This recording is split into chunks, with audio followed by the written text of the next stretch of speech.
Here I am Dr. Ricky Hutapea. I am a knee surgeon from Eka Hospital. So back then, I was a medical student in the University of Indonesia. Then I continue my residency of orthopedic program, also in University of Indonesia. And then I continue for consultant of the knee. So it will take me about 13 years until I get graduated. And now I'm fully focused on the hip and knee surgeon. So my talk is about knee sport injury. So my field of work is between trauma, sports injury, and degenerative or adult reconstruction. If anybody ever heard about knee replacement, yeah, it is something I do also. And if you ever heard about ACL injury, meniscal injury, and arthroscopic knee procedure, and that is my day-by-day work, routine work. So I hope you don't get bored, yeah, because this is the anatomy of your knee. It is so complicated.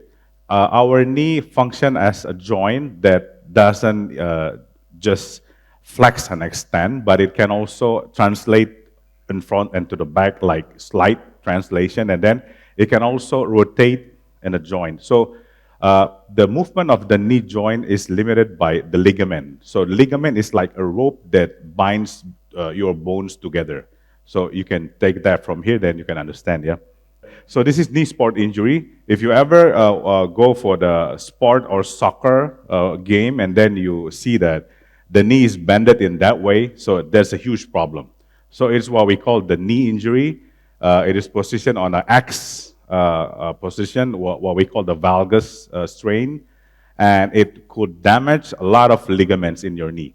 And more of that, if it is not treated carefully, the vascular and the neurological bundle will get also severely damaged. It will cause, sometimes it will end up in amputation if not treated well. As a doctor or as a surgeon, we should explore all of the aspect of the patient. So if we hear knee pain and then sport injuries, we don't just talk about ACL. So because everybody talks about ACL, but not always every injury is ACL. So we should pay attention for intra-articular, inside of your knee joint, extra-articular, outside of your knee joint, and also a referred pain that comes up from outside your knee, like from hip problem and from back problem. So hip problem and back problem can also manifest it like knee pain. So remind of that, yeah, because it's important. So knee injury, this is the scope of the injury: ACL, patellar fracture. Patellar is kneecap or tempurung in Indonesian language, yeah. And PCL, meniscus, bursitis, and cartilage. So I will talk about just three of the topics: meniscus, cartilage, and ACL. So this is a meniscal injury. The green circle and that picture, yeah, it is a picture that I've taken when I'm doing arthroscopic surgery. This is what it likes when a meniscal is tear, yeah, and this is an anatomic region. So this is what we call the meniscal injury or torn of the meniscus. And this is the vascular network of a meniscus that it states it can be healed, but it should be stitches. Yeah. If the meniscus is there, then you don't get a proper treatment, and the tear will go extended, and you will got locking knee. So sometimes after the knee's meniscal tear is getting longer, and it can flip back or flip in front, then it will like stuck in your joint, then you will have like locking knee. In the past, yeah, we talk about 20 years ago or 30 years ago, the surgeon who talks about meniscus tear always talk about if it is torn, take it out, take it all out. Even if you just think it is torn, take it out. This is an old paradigm. Now the paradigm is shifted because we know the meniscus is very crucial and important to keep your knees stronger, yeah, and keep your degeneration process is slowing down, yeah. So is it important? Yes. So this is the function of the meniscus. It's what we call the bantalan sendi in Indonesia, right? So bantalan sendi itu tidak sama dengan cairan sendi. Bantalan sendi is meniscus. Cairan sendi is synovial fluid. It will function as different things, yeah. Okay, so what happens with the old paradigm? 20 or 30 years ago, meniscal tear, we just take it out. What happened is, long-term results, after 20 years, we've got osteoarthritis. So after 24 years, after arthroscopic biomeniscectomy, it means the surgeon took all of your meniscus and then just leave it there, yeah? So 24 years after that, the patient become osteoarthritis, yeah? Pengapuran sendi. But kita masih biasa ngomong OA aja ya, osteoarthritis. Karena pengapuran sendi sebenarnya sih nggak ada kapur juga di dalam lutut kita. And then, sekarang paradigm kita akan shift kepada preservation. So this is what I routinely doing in my OT, yeah. So this is a brief video about what I'm doing in the OT. This is a meniscal tear. We see that it is split apart, yeah. And then what I do is I stitch them up, yeah, with a technique we call all-inside technique. So there is no outside sutures or suture passing from inside through outside your knee. There's no such kind of that. So we just we deploy the what we call the button, yeah, the button in the backside of the knee, and then the button will connect each other with the sutures, and then we just pull the sutures, and the meniscus will become like tight together. Yeah, you can see in the below the pictures. See, then I will pull the sutures, and then the meniscus will wrap it out. Yeah, yeah. I think we see that. Yeah, just like that. Yeah, just like that. So now we're talking about cartilage injury. Cartilage is tulang rawan. Yeah.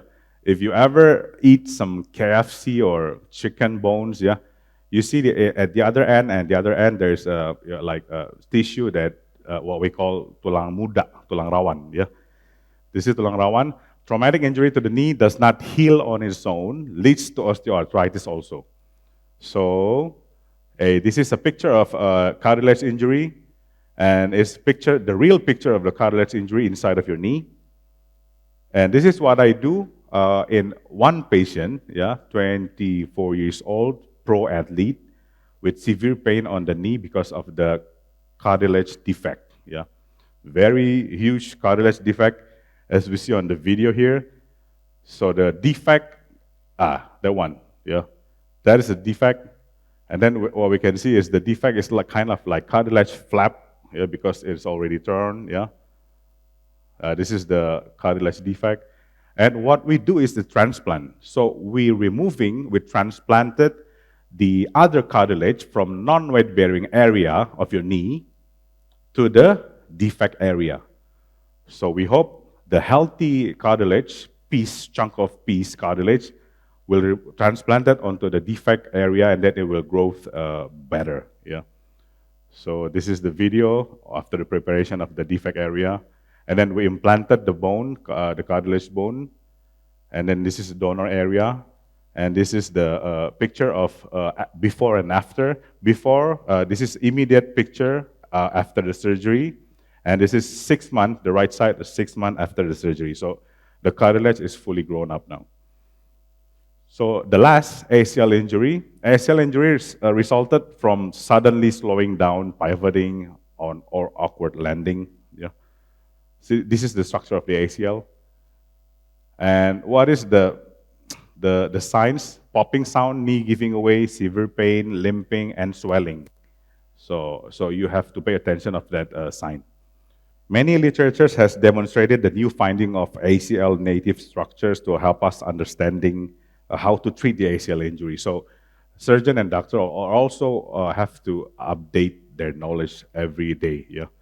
So what is the challenge? The challenge is if we don't treat the ACL properly, then the patient will get also early osteoarthritis. Because if your knee is loosened, and that's not stable, then the friction between two bones will become greater, and the wear and tear will come faster.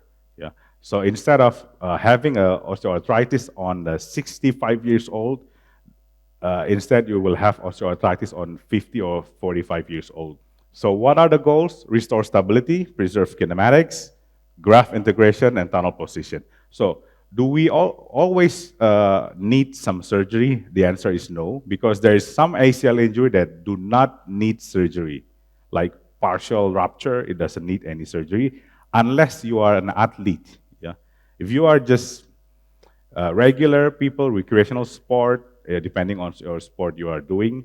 But if it's only ACL sprain, we don't have to do the surgery. But if it is total rupture, definitely it goes to the surgery. What to do if we don't have a surgery? Just have some sport physio for you. Yeah.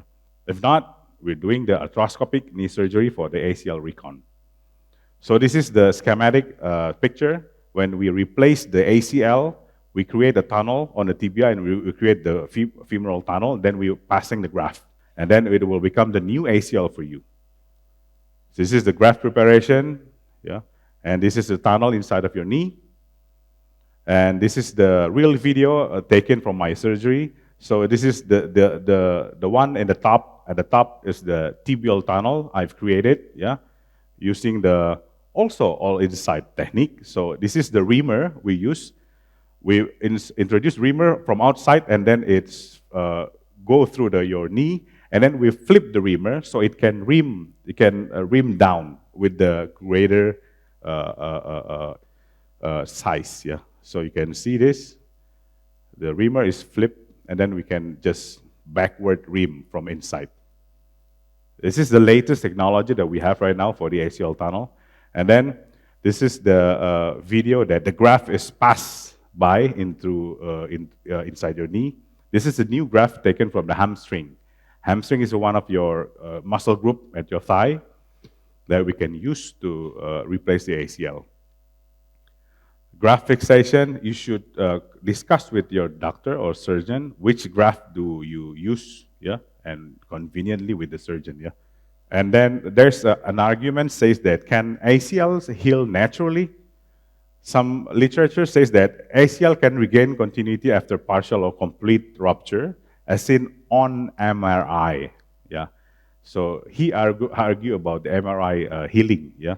But a lot of literature make the different statements that there was a weak association between continuity of the ligament on MRI and clinical stability. So even though MRI seems like it is healing, but the actual stability is none of the stability. Yeah?